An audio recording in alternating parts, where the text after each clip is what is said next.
I love that, man. I love that opening song. By the way, it's called Ace of Spades.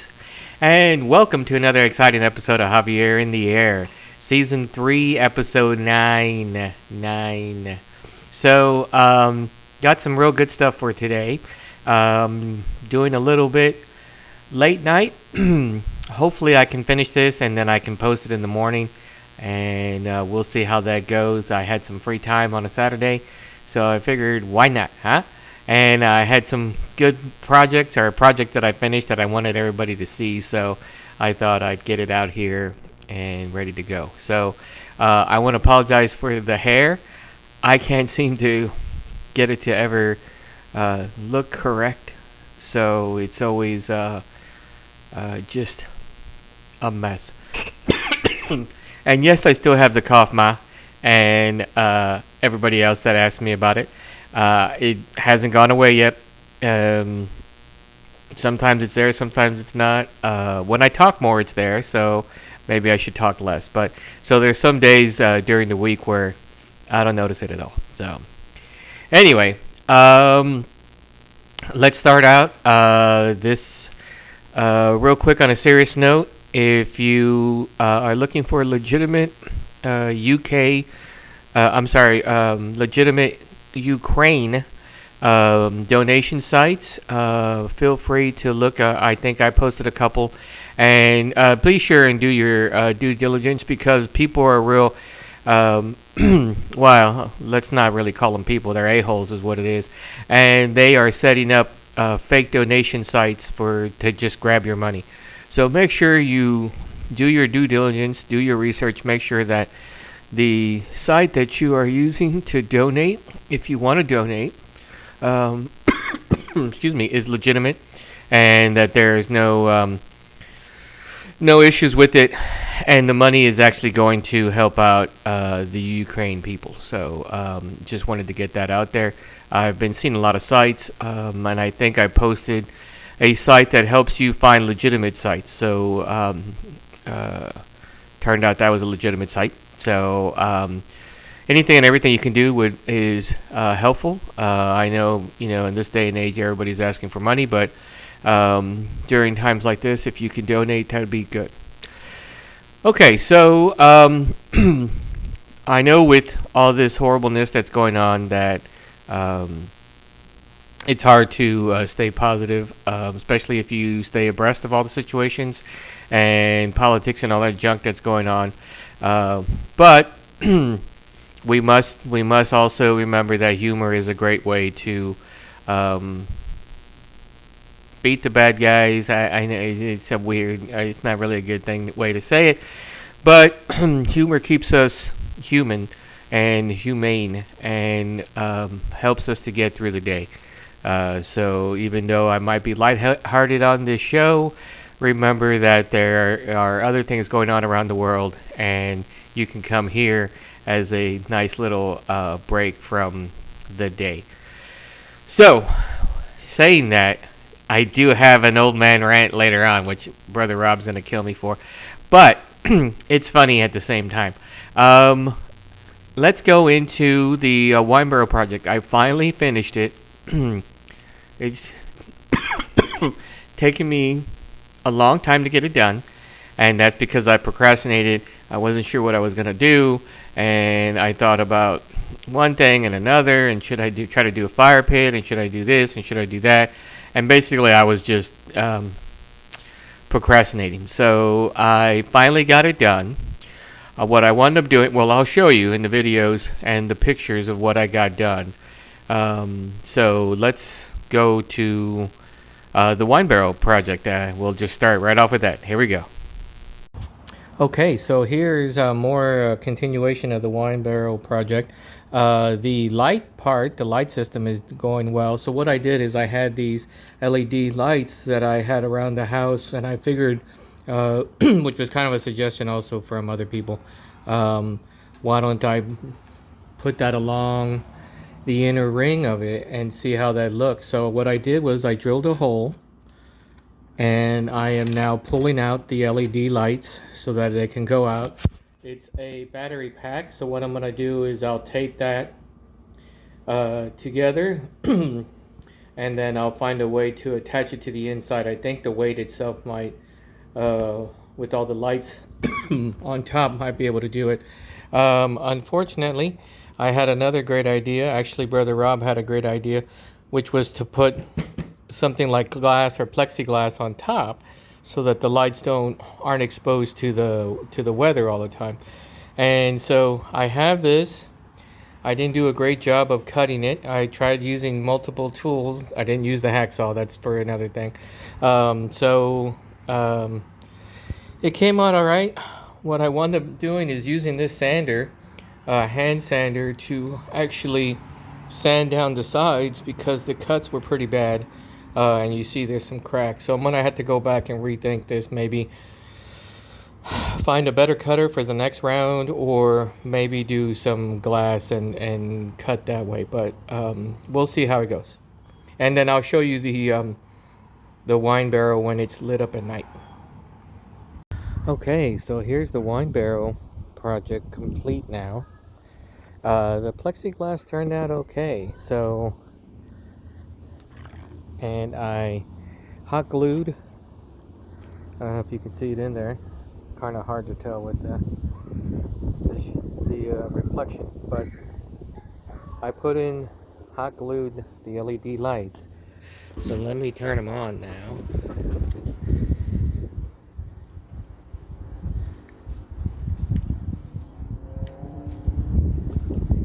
So now you can see that. So this is going to make a cool little table for when we're out here in the back once I work on the stump.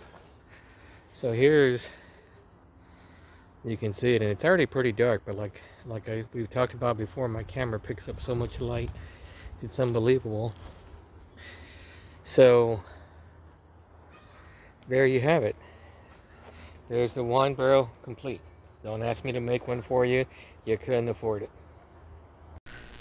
Okay, so there you have the finish of the wine barrel project. Actually, God, it's probably been quite a few months since I've started working on that. Since Brother Rob brought me the wine barrel, so it's been quite a while. So that was quite a procrastination. But I got a wild hair up me or something the past couple of weeks. So I've been trying to finish up all these projects that have been lingering for a while, promising myself to get these projects done before I start any other projects. So there's a couple I still have left that I need to get done before I can start working on some big projects like the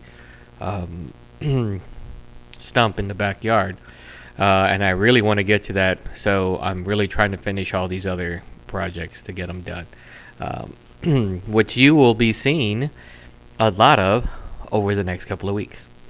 And one of them is actually, to let you know, I haven't forgotten, one of them is actually the garden. So hopefully I'll be able to piece that back together this coming week, and then I can start planting stuff next weekend.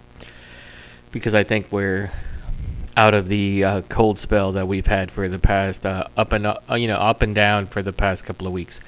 So real quick, to let you know, if you want to do the wine barrel project, get yourself a wine barrel. We've talked on the show before. You get these self-drilling screws and go through the metal bands where you're going to cut. So if there's two bands you're going to cut, you want to go all the way around with those self-drilling screws, because you want to make sure that they hold onto the barrel even after you cut. As you can see, the door was open in the video. You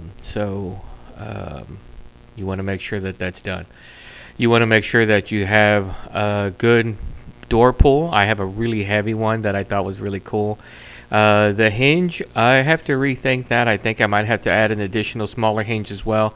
I think there's too much weight, and it's not in a great place, even though it is about centered. I think it needs some more support, so I'm going to try to get another hinge to put on there. I don't want to change where I have it now, because just putting all those holes is kind of a waste, especially after I've sealed a lot of the creases that are inside the barrel itself. So on top of that, hot glue gun, plexiglass, you saw that in the video. I think it turned out great. I think It looks bright as sin and like a big huge searchlight, but I think when I have it out back and I have people out there and we're kicking it around and we're doing things, um, there'll be stuff on that wine barrel, of course. A plate here, a plate there, some drinks.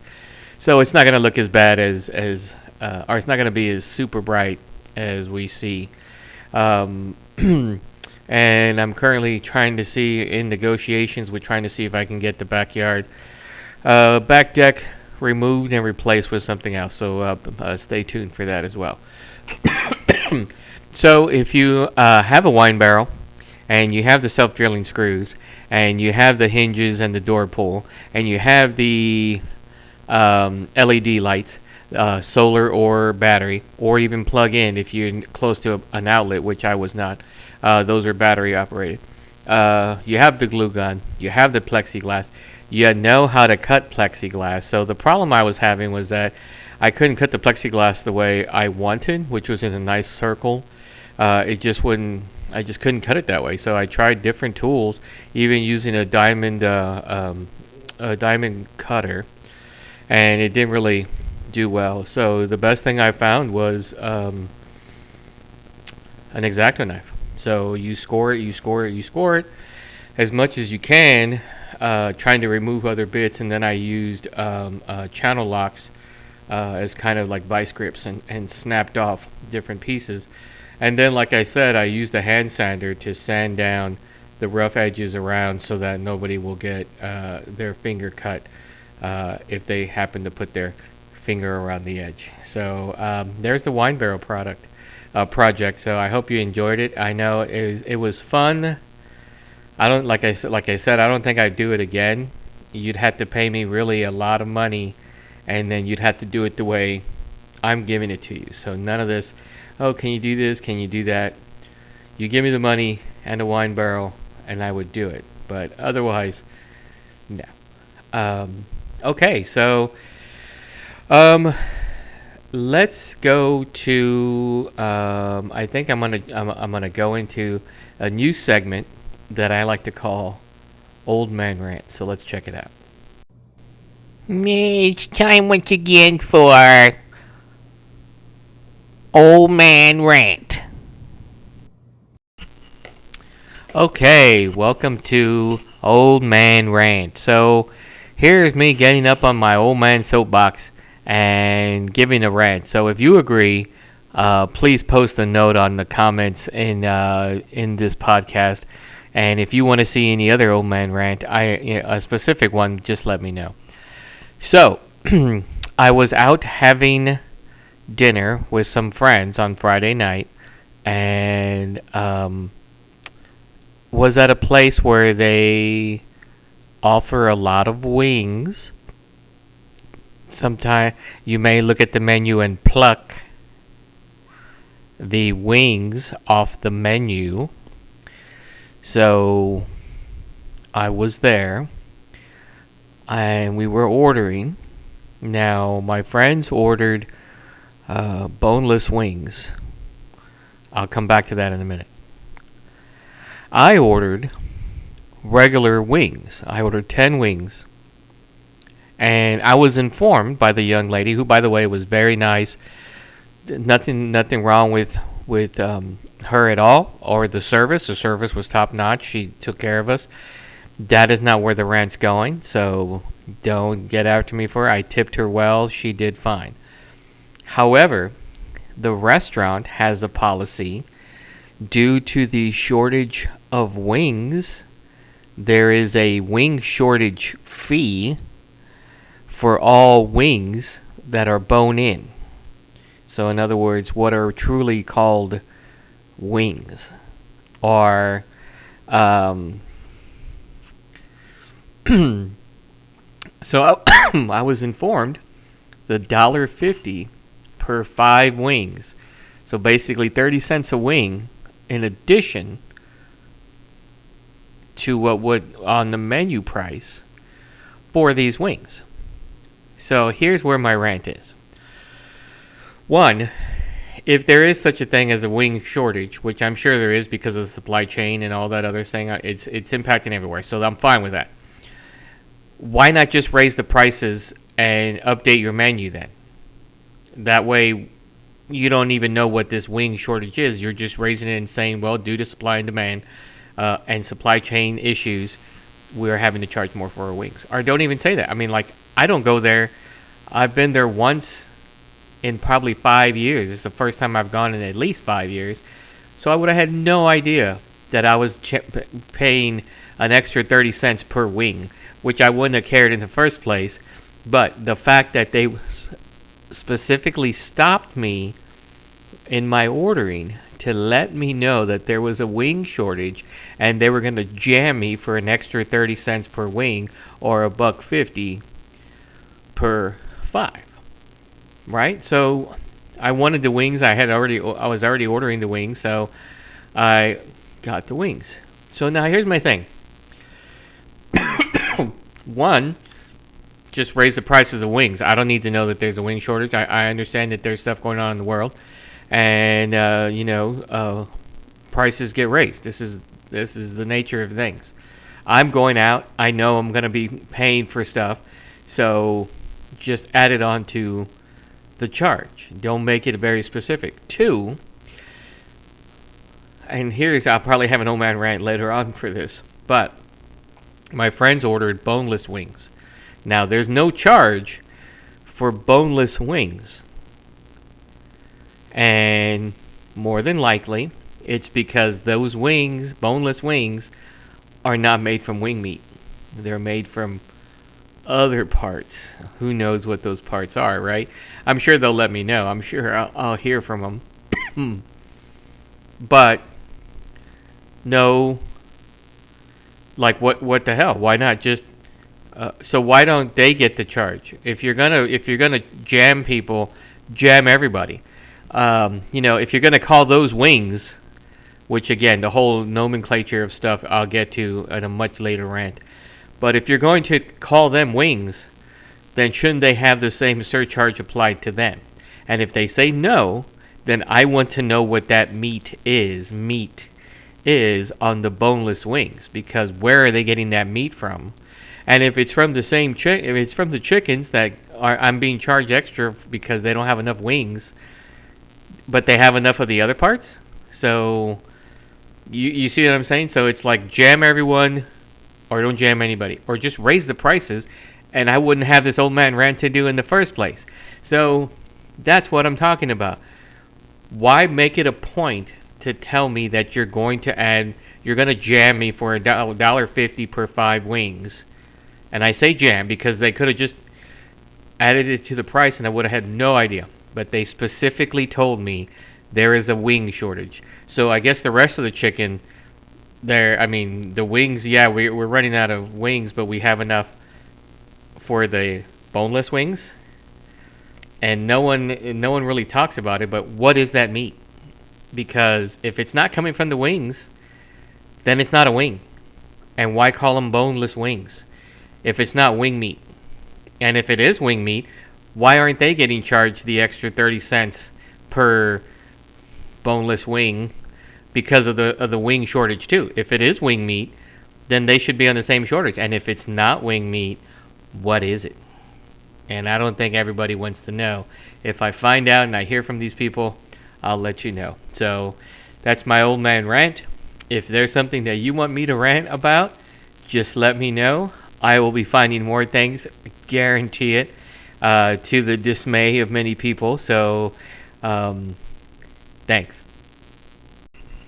Okay, so I'm off of the that was old man. That was Javier In The Air, old man rant, Javier. So I'm back to me now. Just gonna go into the Zen moment, oldie but a goodie. And I haven't broken out the drone in a while, but I'm going to once I get some of these little minor projects that I'm getting out of the way. So take a look and enjoy the Zen moment. No poem today, but enjoy it.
Hey, great little Zen moment. Bringing back the drone. So hopefully I can bring that out. Um, like I said, once I get rid of or knock out some of these mini projects that I have, then I can start having the drone again and start whipping it around. Maybe I can even get it out there for the Be the Craft Light Fair, or Be the Light Craft Fair. Let's say that correctly, which is coming up in end of March, early April. So be on the lookout for that. That craft fair. This is its fourth one. I've made it out to one of them. Unfortunately, I have not been good at making it to the others. I'm going to try my best to make it out to this one so that you can see, everybody can see on my show how great this little craft fair is. And it's been growing by leaps and bounds, and now it's going to be right down the street from me, so I really have no excuse there. Okay, so now it's time for Spirit Time. It's Spirit Time. Yeah, Spirit Time. Gotta love that singer. Hey, everybody. Spirit Time Javier here. So, I know I've been trying to get beer, wine, alcohol, but I was at Total Wine today, which, by the way, actually, you know what? I have something for next week's rant. So that's Rant Javier. That's not Spirit Time Javier. So I was at Total Wine with the neighbors James and Zaida, looking around, getting some samples, and I ran across this while we were looking for Moscato for Zaida. I happened to run across this, and I thought it would be great to try. Since I'm all about trying, and I was at Total Wine, and Total Wine is like candy store. It's like Willy Wonka for adults. I have a golden ticket. I have a golden ticket. So I was traipsing through the store.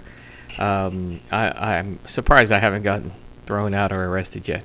But and I came across this, and I wanted to try it out. So let me make sure I'm still able to be heard by the microphone. I know sometimes when I put it down, it gets pretty soft. So this is from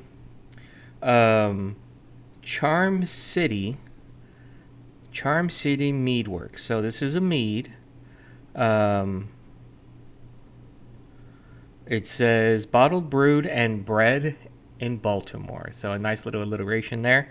This is their blackcurrant red raspberry. So blackcurrant red raspberry mead with black currants, raspberries, and dark cherries. It is 12% ABV. I was not expecting it to be that high, so I might even be able to convince Brother Rob at some point to try it. No. So here it is, opened in advance. Here's the logo. Charm City Mead Works. And let me pour this, and then I'll look at more information as to where it's at. So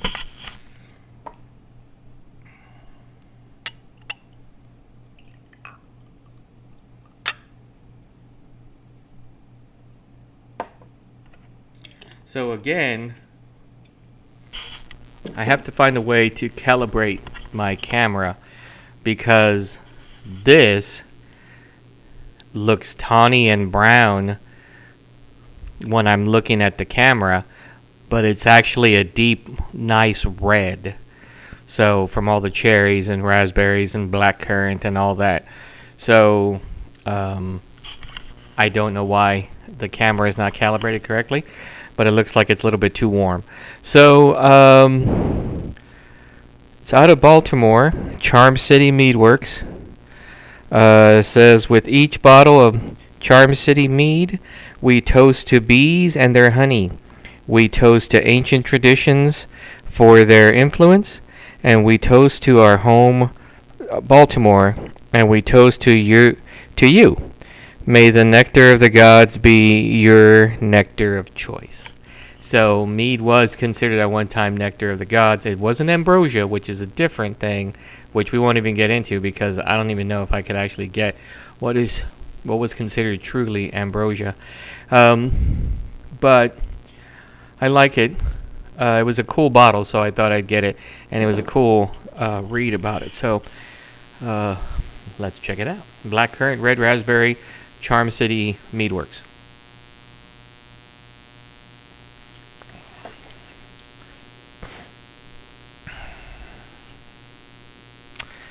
I'm gonna have some more. So it's not sweet at all. Even the aroma is not sweet. Definitely the smell of black currants and raspberries and cherries. Cherries are very strong. To me, cherry is very strong and comes through quite over the top on all the other fruits when it's in a mixture of some sort, even in cocktails. And it's not like a maraschino cherry. This is like a tart cherry. So if you're not a fan of sweetness and you want to try mead, this may be the way to go for you.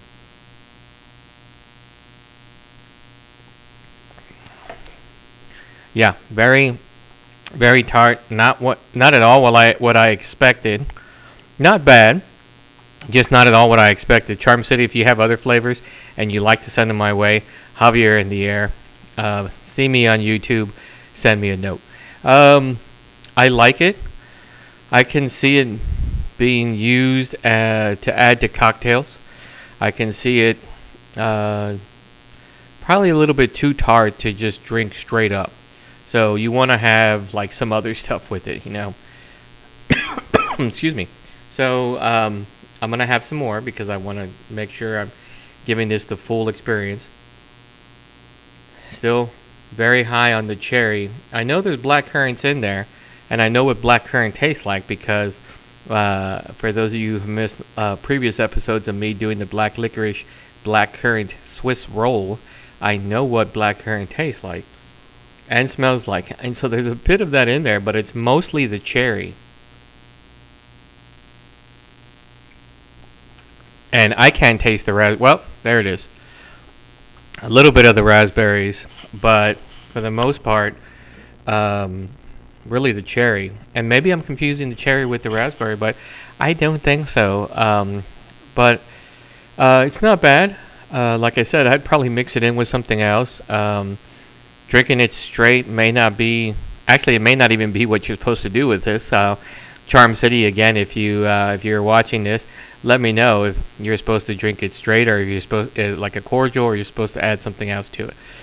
Anyway, so overall it's not bad. It's not sweet at all. So again, if you're not a fan of sweetness, like sugary sweetness, and just like you want the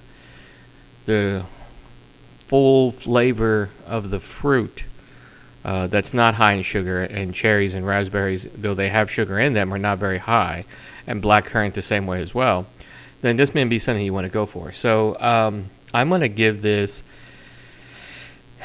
6 thumbs up on my Spirit Time scale of 0 to 10 thumbs. This is first time for Charm City, so I'll be on the lookout for other Charm City flavors and try out their different meads. Charm City, if you'd like, you can send me some as well, and I will sample them and get you on the air. Maybe I can even interview one or two of you guys. Just let me know, and I can certainly interview you without a problem. So that's our Spirit Time for today. Charm City Meadworks out of Baltimore. This was their blackcurrant red raspberry mead. Thanks a lot. There you have it, folks. Episode 9 in the books. I want to thank everybody for watching the show. I hope you stayed as long as you have, which for me, I'm hoping that that's the end. If there's something you want to see that I haven't gotten on the show before, please let me know, and I'll do my best to get it on the show. If there's people you think I should interview, I'm looking for mom and pop businesses anywhere in the country. Anything that you are obsessed and fanatical and want to talk about, with the exception of no politics or religion. Plenty of podcasts out there for all that stuff. I don't need to be a part of it. So leave that there. But anything else is up for fair game. I've gone anything from bubble theory to James and Zaida's Tamalala. So running the whole gamut of everything that I can. If you want to be on the show and be a co-host, and maybe we can kick around some of today's topics, barring politics and religion, of course, which makes it kind of lean, but we can find stuff to talk about. Then let me know, and I'll have you on the show, and we can have an extended co-host, host and co-host episode, which I would love to do, especially if I can find somebody who would do it, like maybe once a month. Come on, and we can kick around stuff. Have a good week. Be careful. Hopefully, you're not in a war situation. And if you are, you probably aren't watching this podcast, so I apologize for that. But hopefully, if you are out in that area, I hope you all are staying safe. For those of you who want to partake and help out and donate, like I said in the beginning of the show, look on Facebook, do your research, make sure it's legitimate donation site before you donate your money. Sorry, it sounds like I'm getting emotional, but I'm not. It's just my cough. I'm running out of air. So, donate, do your research, all that. Help out if you can your fellow man. And this is a humanist aspect. It's not religion. It's just help out your fellow man. So, you'll see me again next week. Hopefully, I'll have another couple of projects. Hopefully, maybe I can get somebody on the show who hasn't been on, or maybe I can get a return guest. Who knows? That's why it's Javier in the Air. You never know what you're going to get. So, thanks again, everybody, and we'll see you again next week.